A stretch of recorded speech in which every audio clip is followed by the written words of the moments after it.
तो नमस्कार दोस्तों, कैसे हो आप सब। आप सभी का स्वागत है हमारे चैनल में। और दोस्तों, जैसा कि आप जानते हैं, high court data entry operator परीक्षा का दोस्तों यहाँ पर एलिजिबल लिस्ट जो है जारी कर दिया गया है। और मैंने ये अंदेशा जताया था इसमें बहुत सारे लोग नहीं पास होंगे, 1/4 मुश्किल से जाएंगे करके। और यहाँ पर टोटल 389 लोग दोस्तों यहाँ पर क्वालिफाई कर रहे हैं। और अब है अगला टाइपिंग टेस्ट, ठीक है।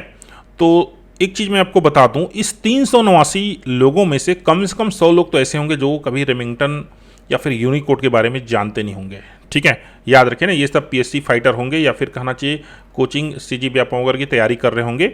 और वहाँ तैयारी करने के कारण इनका जो है बढ़िया से रिजल्ट आ गया होगा, या फिर कहना चाहिए ये लोग इंजीनियरिंग बेस्ड होंगे, ठीक है। क्लियर। और दूसरा चीज़, इसमें से कम 50 से 100 लोग ऐसे होंगे जिनका नंबर जो है बिल्कुल बैरियर पर होगा, 21, 22 से लेकर 25 नंबर पर। वो लोग क्वालिफाई कर गए हैं, ठीक है। तो अब बचे कितने, लगभग 200 लोग। दोस्तों 200 लोग में ही यहाँ पर कंपटीशन है, उससे ज़्यादा नहीं है। अगर आपका इसमें रिटर्न एग्जामिनेशन में 30 के आसपास नंबर है तो आपके पूरे चांसेज है यहाँ पर सिलेक्शन होने के। मैंने आपको पहले ही बताया था, यहाँ पर रिटर्न उतना इंपॉर्टेंट नहीं है जितना कि इसमें इंपॉर्टेंट टाइपिंग टेस्ट है। कैसे, इसको समझिए। तो देख लीजिए, ये है डाटा एंट्री ऑपरेटर, इनका जो है विज्ञापन जो जारी किया गया है। इसमें महत्वपूर्ण बात क्या है, इसको समझ लीजिए। यूआर में 5 पोस्ट है, एससी में 2 पोस्ट है, ओबीसी में 1 पोस्ट है, ठीक है। टोटल कितना पोस्ट है, 8 पोस्ट है। याद रखिए दोस्तों, यहाँ पर पेमेंट बहुत ही बढ़िया है। यहाँ पर देख सकते हैं ये लेवल 6 पेमेंट है, ठीक है। सहायक ग्रेड 3 में दोस्तों ये लेवल 4 होता है। मतलब ये स्टार्टिंग पेमेंट ही आपको 40 के लगभग आएगी, ठीक है।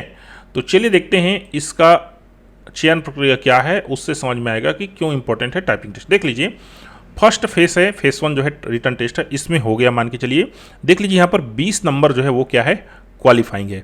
20 नंबर जो लोग पा गए हैं वो लोग टाइपिंग टेस्ट के लिए क्वालिफाई कर गए हैं।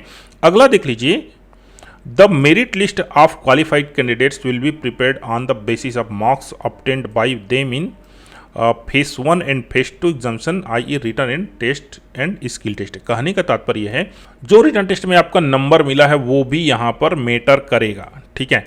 तो मान ली जाए यहाँ पर किसी का टाइपिंग टेस्ट बहुत अच्छा है लेकिन इसमें एकदम 20 नंबर आया है उसका, कहना चाहिए, तो भी वहाँ से कट जाएगा। और दूसरा स्थिति ये है कि यहाँ पर मान लीजिए 40 नंबर आया है और यहाँ पर जाके वो 10 नंबर भी नहीं पा सका। याद रखिए ना, यहाँ पर 10 नंबर पाना सबसे ज़रूरी है। 25 में अगर 10 नंबर नहीं पाए तो यहीं से सीधा बाहर हो जाएंगे। तो मेरे को दोस्तों ऐसा लगता है कि हिंदी में कहना चाहिए बहुत सारे लोग जो है बाहर होने वाले हैं, क्योंकि यहाँ पर रेमिंगटन स्केल जो है मैक्स केस में यूज होने वाला है। क्यों ऐसा मैं बोल रहा हूँ वो मैं बाद में बताऊँगा। अभी हम दूसरी चर्चा पर जारी करते हैं। तो देख लीजिए, यहाँ पर 10 नंबर पाना बहुत मुश्किल होगा, ठीक है। 10 नंबर यहाँ पर क्वालिफाइंग है। ऐसा क्यों मैं बोल रहा हूँ, देखो ध्यान से। The typing test will be conducted in Ubuntu Linux LibreOffice Unicode font. Half marks will be deducted for each mistake. अब सोचिए 250 शब्द है। अब 250 शब्द में अगर आपके 90% भी एक्यूरेसी है, मतलब 100 में 10 गलती कर रहे हैं, ठीक है, तो 250 में कितने करेंगे, 10 दूनी 20 और 20 5 25। इसका तात्पर्य आपका 12.5 नंबर वहीं से कट जाएगा, ठीक है। और आपको मिलेगा कितना, 12.5 नंबर। तो इसका मतलब ये समझिए कि यहाँ पर आपका एक्यूरेसी रेट 95% के आसपास जो है होना चाहिए। और वो भी 10 मिनट में आपको 250 शब्द टाइप करनी ही है।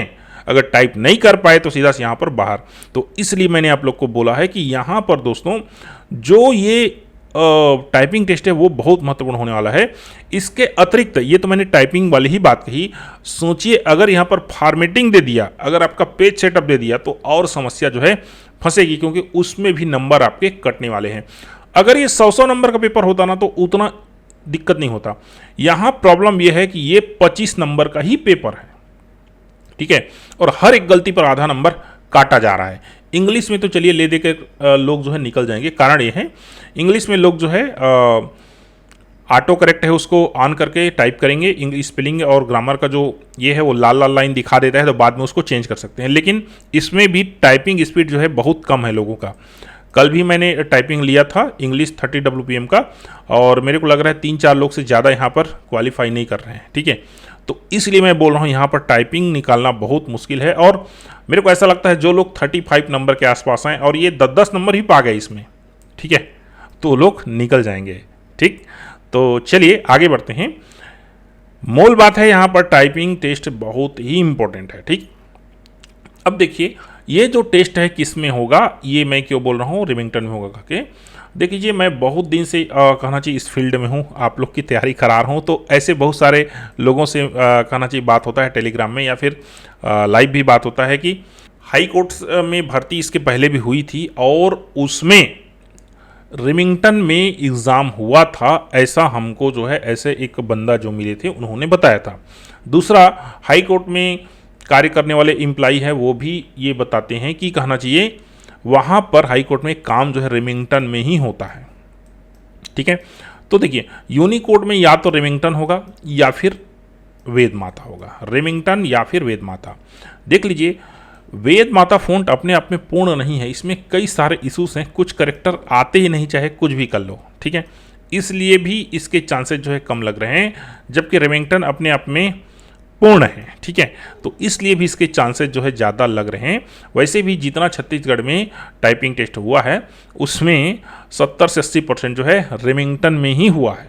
ठीक है, तो इसलिए दोस्तों इसके चांसेस ज़्यादा हैं रिमिंगटन के। अगर आप मेरे से पूछेंगे तो 80% जो है रिमिंगटन और 20% जो है वेद माता, इन दोनों में से एक ठो में होना है। ठीक है, बाकी दोस्तों अगर कौशल परीक्षा के पहले कुछ निर्देश आ जाता है तब तो फिर बहुत अच्छा है, अगर नहीं आता है तब के डेट में आप अगर आप मेरे को फॉलो करते हैं तो रिमिंगटन को लेकर चलिएगा। बाकी तो दोस्तों जैसे कि मैं आप लोग को बताता हूँ कोर्ट की भर्तियों में, ठीक है ना, आपका किस्मत जो है अच्छा होना चाहिए, ये भी एक फैक्टर जो है काम करता है। ठीक है, तो दोस्तों आप इस तरह से जो है हमने ऊपर बताया आप तैयारी कर सकते हैं। और अगर आप हमारे साथ तैयारी करना चाहते हैं, हम मान लीजिए आपको कुछ टिप्स देंगे, तो हमने आपके लिए दोस्तों ये चीज़ देख लीजिए लॉन्च कर दिया है। कौशल परीक्षा प्रिपरेशन है और 150 इसका चार्जेस है, मिनिमम हमने रखा है ताकि किसी को ज़्यादा लोड मत हो, क्योंकि सब जो है बेरोजगार रहते हैं। और यहाँ पर देख लीजिए हम क्या क्या आपको देने वाले हैं। 2 मॉडल पेपर आपको देने वाले हैं 30 WPM इंग्लिश की, 3 मॉडल पेपर देने वाले हैं आपको हिंदी 25 WPM की, 3 मॉक टाइपिंग टेस्ट दोस्तों हम आयोजित करेंगे। 17 मई इसका एग्ज़ाम है, 17 मई से पहले 3 टेस्ट, और तीनों टेस्ट में दोस्तों पहले इंग्लिश होगा और 10 मिनट बाद जो है हिंदी होगा। क्योंकि दोस्तों यहाँ पर ये दोनों होना है ना, मैं ये चीज़ बताना शायद आप लोग को भूल गया, ये दोनों टेस्ट होगा, हिंदी और इंग्लिश, ये दोनों होगा। 10 मिनट के अंतराल या आधा घंटे का आपको गैप देंगे, उसके बाद आपको जो है इंग्लिश भी दिलाना पड़ेगा। ठीक है, ऐसा नहीं है कि एक ठो में पास हो जाए तो बन जाएगा, ऐसा नहीं है। 25-25 50 और 50-50 100 नंबर के दोस्तों यहाँ पर जो टोटल मार्क्स है उसमें आपका मेरिट जो है बनने वाला है। तो इसलिए हम भी आपके लिए वैसा ही ठीक टेस्ट जो है आयोजित करने वाले हैं। हम 10 या 15 मिनट के गैप में आपको जो है हिंदी और इंग्लिश दोनों का कराने वाले हैं। वैसे 3 टेस्ट होंगे, तो कितना हुआ, 3 दूनी 6 हुआ और 6 5 11 टेस्ट दोस्तों हम आपको देने वाले हैं। इसके साथ ही ये उबुंटू, रिमिंगटन, वेद माता, इसका लेआउट, जितने भी स्पेशल करेक्टर्स वगैरह हैं, कैसे काम करते हैं, ये सारा चीज़ हम आपको जो है इन्फॉर्मेशन देंगे कहना चाहिए। इसके साथ ही आपको जो है सटीक रणनीति मैंने ऊपर जो है आपको बता दिया है, लेकिन फिर भी कुछ स्पेशल टिप्स होते हैं जो आपको इसमें कहना चाहिए मिलेंगे। ठीक है, तो अगर आप ज्वाइन करना चाहते हैं तो नीचे डिस्क्रिप्शन में लिंक है, वहाँ से हमको संपर्क कर सकते हैं और फिर इसमें आप ज्वाइन जो है कर सकते हैं। हमारी ऐसे ही इच्छा है कि 8 पोस्ट में कम से कम 2 या 3 पोस्ट जो है हमारे चैनल से हो दोस्तों। ठीक है, अभी कोंडा गांव में जो भर्ती हुआ है 11 पोस्ट में 5 लोग हमारे चैनल से सेलेक्ट हुए हैं, ये बहुत ही अच्छी बात है, बहुत अच्छा लगता है। ठीक है, तो दोस्तों तैयार हो जाइए, बढ़िया से तैयारी कीजिए। और अगर आपका 30 के आसपास नंबर आपका बन रहा है तो फिर तो इसमें आपको जो है ना सीरियसली लेना है। सहायक ग्रेड 3 से ज़्यादा पेमेंट है इसमें, और मैंने जैसे बताया 40,000 का सीधा जो स्टार्टिंग में पहुंच जाएगा। चलिए मैं एक बार कैलकुलेट करके आपको बता देता हूँ। तो ये देख लीजिए सैलरी कैलकुलेट है, और देखिए हाई कोर्ट का ही यहाँ पर लगा हुआ है 25,300, और डीए कितना है इसमें 44। दोस्तों ये 50 हो गया है। ठीक है, 44 की जगह यहाँ पर मैं 50 लिख देता हूँ और इंटर करता हूँ। देख लीजिए दोस्तों टोटल पेमेंट यहाँ पर 40,268 रुपया बन रहा है, और जिसमें जीपीएफ और जीआईएस जो है कट के आपको मिलेगा 36,932 रुपया नेट सैलरी बन रहा है। तो ये मान के चलिए स्टार्टिंग पेमेंट ही दोस्तों यहाँ पर 40,000 होने वाला है, इसलिए इस नौकरी को सीरियस आपको लेना है। बाकी किसी प्रकार से और क्वेश्चन होगा दोस्तों नीचे कमेंट कीजिए और तैयारी कीजिए। थैंक यू, धन्यवाद।